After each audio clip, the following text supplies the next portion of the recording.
just let it go. You're gonna get there anyway. So baby, oh. As a landscape designer, we're not always given lovely, nice, flat bits of ground to work with. We get faced with a myriad of challenges. You might have a really sloping block. There might be too much rock, it might be exposed, hot, the list goes on and on. So how do we turn these gardens into beautiful spaces? Well, I'm here to chat with renowned landscape designer Michael Bates, talk about these issues, sort them out at your place. We're going to walk you through some difficult spots in the garden and show you some solutions. Batey, how are you? Thanks for having us. Welcome, mate. This house is fantastic, isn't it? Yeah, we love it. The family loves it. The garden's not too bad either. Yeah. Did you put the whole garden in, or was it here? Yeah, there was only a couple of things here. So how is it different designing for yourself compared to when you design for a client? Well, it's a big challenge, you know, because you feel the judgment. Yeah, from the family. Yeah, and there's so many things you want to do, and you finally got yourself as a client where there's no limits. Yes, I love this water feature. How do you use water in design? Well, the main thing is with water is that it's moving, because the play of light. Yeah. So we've got this water feature located so that you can see it from the hallway. So it's just good to have a shiny object. All right, well, is the rest of the garden around here? Should we have another look? Yeah. Closer look? Let's go. So people love these stepping stones, the floating stepping stones, kids in particular. OK, so what issues did you have back here?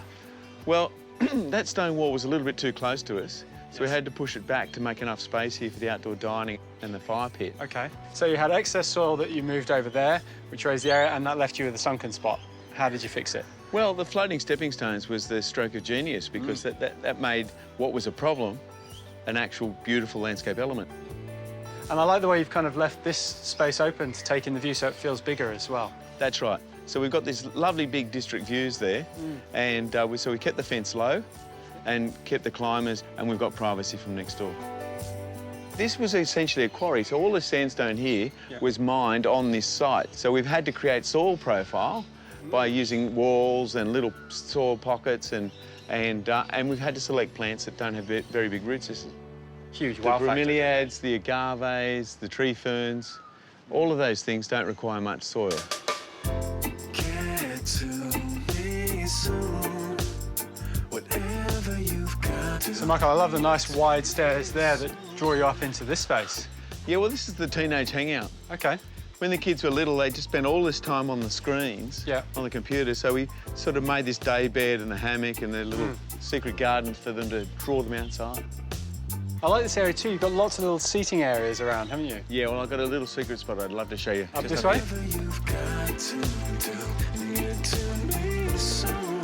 I'm calling to you now. So this is your spot, is it? Well, mate, I sit up here, but one of the things about having a steep garden is that if you can create little viewing platforms, you can get elevation and different perspectives on the garden. It completely changes the view, doesn't it? You've got quite a lot of shade here as well from this gum tree, don't you? Well, this big eucalypt, you know, it's not going to last forever. It must be growing in a crack in the rock. Yes. That's why I've planted this Harpulia, a rainforest plant, and we've got a rainforest emergent tree. Ready to go to replace the shade that's needed for all the plants around. Yeah. And the rest of your planting, Michael, it's very subtropical, isn't it? There's a lot of texture going on. Planting design should be driven from plant textures, because that's what looks good all of the time. And the flowers just come and go. So you've got a lot of gingers here. Are they one of your favourite sorts of plants? Oh, gingers are great. Tree ferns, cardamons, tenanthes, bird's nests. Well, this garden is fantastic. It's got a lot of your personality into it. And, you know, it's not an easy site to deal with, but you've made it look fantastic.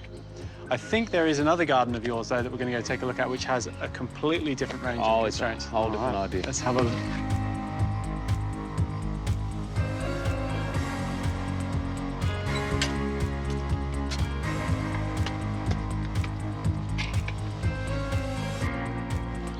Well, Michael, this certainly has a different feel to it compared to your garden, doesn't it? Yeah, we're out in the bright sun here. Yeah, you can tell all these plants are really well suited to just hot baking sun, aren't they? So the idea was to use succulents and Mediterraneans, and then I've sprinkled in a few natives. I've noticed you've used the Westringia here to form clouds in the garden bed.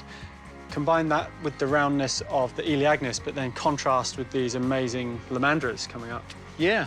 So We've tried to keep a restrained palette of colours, sticking with the glauca greys, you know, Yes. the green greys, Yep. and the blue greys.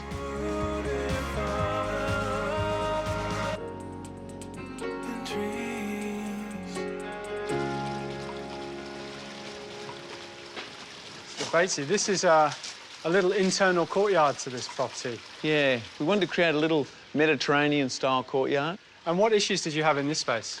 Well, it was all bedrock. Oh, so solid floor of stone. We had about this much soil, so to get around that, we excavated some areas for the olives, but in other olives, we just created bottomless planters Yes. and created this It gives you vertical a modulation. variance in height, doesn't it, between them, and that gives you this lovely canopy. Yeah. And the great thing about olives is they allow the light in Yes. while still giving you cover. Michael, it's always a pleasure to see you, but in a garden, it's the best. Your own or one that you've created like this. To finish up, if you had one tip to give people who have got a difficult site, what would that be? Well, Charlie, I always think it's about context. If you're trying to force something against the nature of the site, the drainage, the sun, the soil, you're not going to win. An uphill battle. Yeah, so go with it. Go with it. Go with it. There you go. Go with it.